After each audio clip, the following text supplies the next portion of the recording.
Thursday, February 4th, 2016.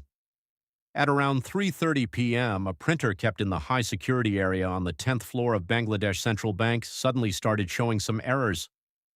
After that, the printer stopped working. This printer was connected to the bank's software system. So whenever any transaction happened in the bank, those transactions were automatically printed. But on that day, the printer wasn't working. And it wasn't just that day, and for the past 1 month, this printer had been having problems occasionally. So the bank employees ignored it, thinking it was just a regular issue. However, because of this one mistake, the biggest bank robbery in history took place. Nearly 1,000 crore taka, about $1 billion, was stolen from Bangladesh Bank. No doors or windows were broken. No one had a gun pointed at their head. The entire amount was stolen with just a few clicks of a mouse. Yes, you guessed it right. It was a cyber attack, and it involved one of the most dangerous hacking groups in the world, Lazarus Group. So the question is, how did hackers steal such a huge amount of money through something as simple as a printer?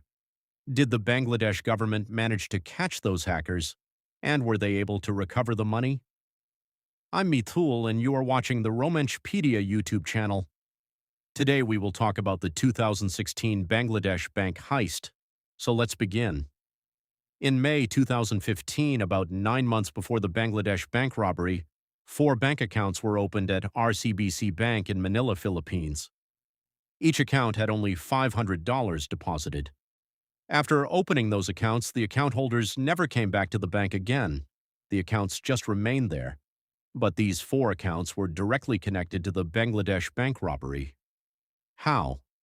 Let's start the story. At that time, Bangladesh was one of the fastest growing economies in the world.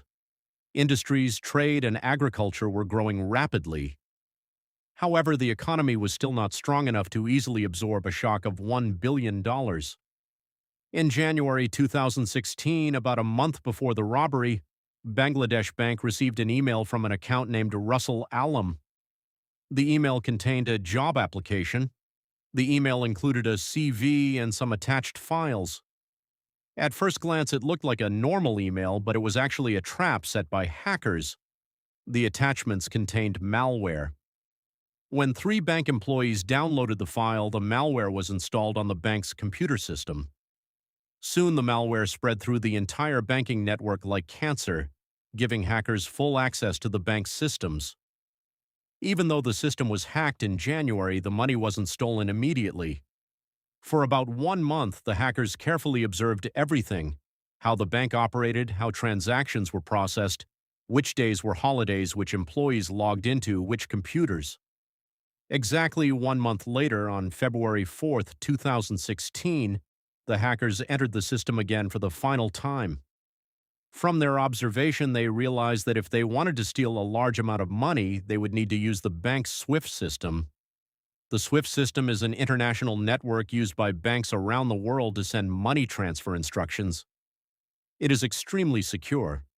However, while the SWIFT system itself is secure, the security of the bank using it depends on that bank. Once hackers gained access to Bangladesh Bank's system, they collected the original SWIFT credentials and took control of the SWIFT terminals. Between February 4th and February 5th, they sent 35 payment requests to the Federal Reserve Bank of New York.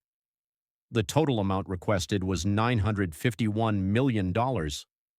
Bangladesh Bank had an account at the Federal Reserve Bank in New York, where its foreign reserves were stored. International transactions were made through this account using SWIFT, so the hackers used this process to send the payment requests. When the Federal Reserve Bank received the requests, they started processing them because they had no idea the bank had been hacked. Meanwhile, in Bangladesh, Friday and Saturday are weekends. When the bank employees returned to work on Sunday, they repaired the broken printer. Once it started working again, it began printing all the backlog transactions.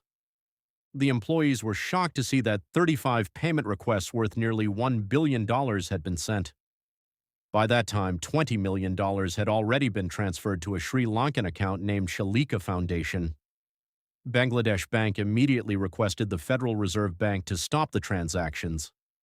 Luckily, 30 of the 35 transactions were blocked, partly because they contained the word Jupiter, which triggered a sanctions alert in the U.S. banking system. Another $20 million transfer was also blocked because the word foundation was misspelled, which raised suspicion. However, $81 million had already been transferred to the 4 accounts in the Philippines. Since it was the weekend and a holiday in the Philippines, the bank couldn't saint.